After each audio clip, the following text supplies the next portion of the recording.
Hey, this is Pradeep with Sensatura, and today I am sharing my impressions from sampling some more new releases: Chanel, Prada, Diptyque, and Heeley. First up is the newest Bleu de Chanel flanker, which was released this week. I don't have a bottle to show here, but I did get to test it on skin a couple of times. Now, if you're new to the channel, I don't have the intention of blind buying bottles on the day of release. There are other channels who do that, especially considering I already have 2 bottles of Bleu de Chanel, the Eau de Parfum and Parfum, of course the pricing as well. So I have samples of 2 fragrances, but not the rest. I just got to smell them at the boutique. So it's just going to be me talking. 15 years since the EDT and more than a year of speculation, Bleu de Chanel Elixir is out. Sorry, I mean l'exclusive. This, as expected, takes the fresh, aromatic, woody, midnight blue, aqueous smell of the Parfum version and tilts the balance even more toward the woody, ambery side. There is a darker, richer treatment overall. It has very little freshness before descending into this inky, licorice-like lavender and sweet tonka backed up by amber. There is a designer-ish, leathery facet, maybe even tobacco-like, possibly from the tonka. I saw some comparisons to Le Lion from the Lace exclusive collection. I don't get that. They share the cistus labdanum note on paper, but I find them to be very different. That's a very classic scent.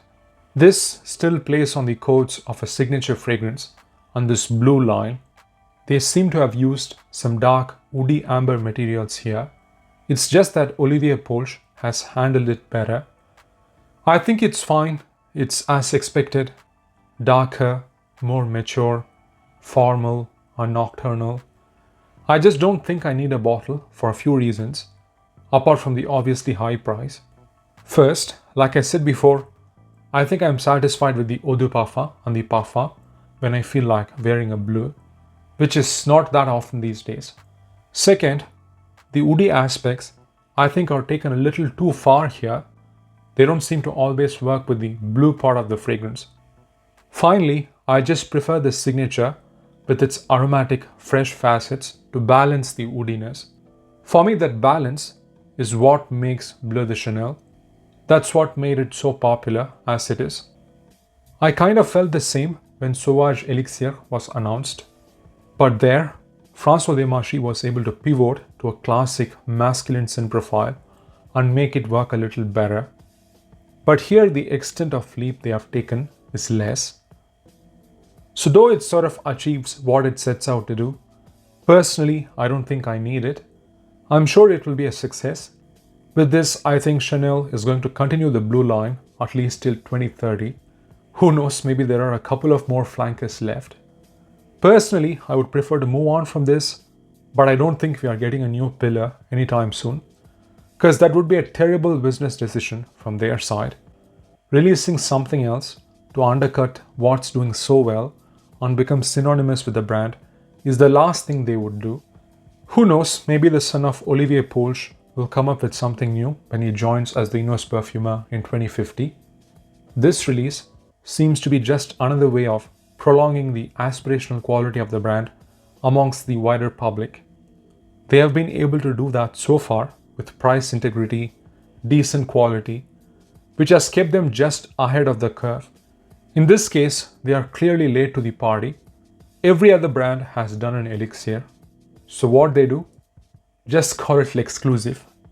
This is them simply refreshing the product just enough to push it further up the exclusivity ladder. So of course there is no reinvention. This way they can secure their brand image. It works for Apple, Rolex and the lot. So no wonder it works for Chanel. Next is the newest men's pillar from Prada called Paradigm. There wasn't much excitement for this, just like the Y line from Yves Saint Laurent. I've also kind of gone off the brand since L'Oreal acquired the licensing. They have kind of abandoned their L'Homme line. Still, I wanted to smell it out of curiosity, and it's pretty much what I expected. It's just another corporation, market tested, clinical, Frankenstein of a fragrance with no soul. It is the quintessential, generic L'Oreal supermarket smell. Sweet, balsamic notes with nondescript woods. Totally forgettable.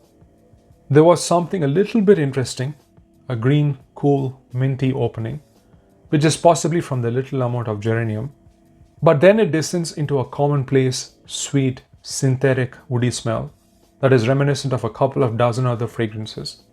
You could fill this in a bottle of, say, Valentino, Ralph Lauren, YSL, or their own Luna Rosa, and no one would be surprised. This just feels like deja vu, because what happened to Mugler, YSL, Valentino is happening to Prada. The green bottle looks nice, only if they had tried something different like Hermes did, taking a risk with H24. That's what is missing with Prada. They had their place, their USP, very nice, clean, soapy, approachable scents made by Daniela Andrié with a dose of Italian spirit. It kind of evolved from Amber Porum to Infusion Dome to L'Homme, and now it seems like they have just restricted her to the Infusion line and instead brought in feminine perfumers. I like Bruno Jovanovic. He did a couple of decent Hugo Boss flankers, also rose incense for Amouage, and a couple of Frederic Malle fragrances like Dries Van Noten. But not sure what happened here. Marie Salamani as well. I guess she is the one who brought in the sweet, balsamic notes. She has done it before with Lune Feline and By the Fireplace. The result is not paradigm shifting, but confirming. Next is the newest from Diptyque, Fleur de Peau EDT version. This is one of those cases where the EDP came first and then the EDT now. I have the EDP version from 2019, reviewed it here recently, and even had it on my list of skin scents. It is one of the more agreeable musk creations from the brand, composed by the late Olivier Péchaud. Not sure who is the perfumer of this iteration. In terms of scent, this is very much an inline flanker. It does not smell drastically different. You have the spiciness, the musky ambrette, powdery iris, and so forth. But the EDT feels more fresh, little more on the conventional floral side, mainly because of the mandarin and gardenia. It does not have the aldehydic rice paper sort of sheer musks from the EDP, which can come across like cashmere sweater. They seem lighter and more spacious here. As a result, I find the EDT to be less moody compared to the EDP, bit more luminous and diffusive. It is also less dry and sweet. But to be frank, the dry down of both versions are fairly similar, to the point that unless you're deciding between the two iterations for a first purchase, or if you're a huge fan of this scent and own all the associated products and so forth, this may possibly be redundant. So though I like the smell, I don't think I need to have both iterations. For now, I will hang on to the EDP, and maybe when I'm done with that bottle, I will switch to the newer EDT. Next are two new releases from Heeley, composed by James Heeley, of course. He does not do new releases as frequently, so it's always good to hear when he does. His last one, Corona Officinal, was one of my favorite releases of that year. This new one seems to be a summer-focused scent called Pomelo Crush. I remember it as Melon Crush for whatever reason. I like the smell and taste of pomelo. It's like grapefruit light, only it's bigger in size. This starts off with a fairly natural representation of pomelo. It's fresh, bright, a little sweet and fruity in the opening, and then becomes this bitter, aromatic, mellow smell, reminiscent of the rind rather than the fruit itself. If it stayed like that for longer, I would have liked it, but the dry down goes into this earthy, dry, musky smell. Even that would have been fine, but there is this vegetal greenness that emerges, possibly from the rhubarb. I don't always like rhubarb. Add to that, there is something of a latex-like facet, which I wasn't taken with. So yeah, it started off nice with the pomelo. I don't think I have a fragrance that uses it prominently, so it was nice to smell it. It's decently done without adding a lot of sweetness, but unfortunately the dry down didn't totally work for me. Next is a reformulation, I believe, from his black label Extrait de Parfum collection. It was initially called Phoenicia, now it's called Phoenician leather. And yes, there is some leather, but it comes across like a sweet, borderline gourmand, woody amber fragrance to me. I'm not sure if that's how it smelled before. It has this prominent, sweet date note. In fact, it reminded me of this Lebanese dessert called marmol.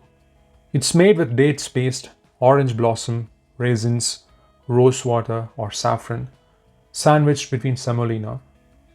It's got this smoky, molasses-like balsamic smell initially and transitions to this dry, woody amber scent. It's nice, but it feels more like a casual designer, like a playful designer exclusive or something from one of those newer niche brands. I can see Tom Ford or YSL doing something like this in their exclusive line. This is better put together than those, but the scent profile is kind of similar. Lots of honey, dates, pistachio fragrances recently. I guess it's a mini trend. This is one of the better ones that I've smelled, but I haven't found one in that style that I fully like, at least yet. Having said all that, that's been my impressions of 5 new fragrances that I got to sample recently. Suffice to say, I won't be getting a full bottle of any of these. And as always, thanks for watching, take care, and ciao.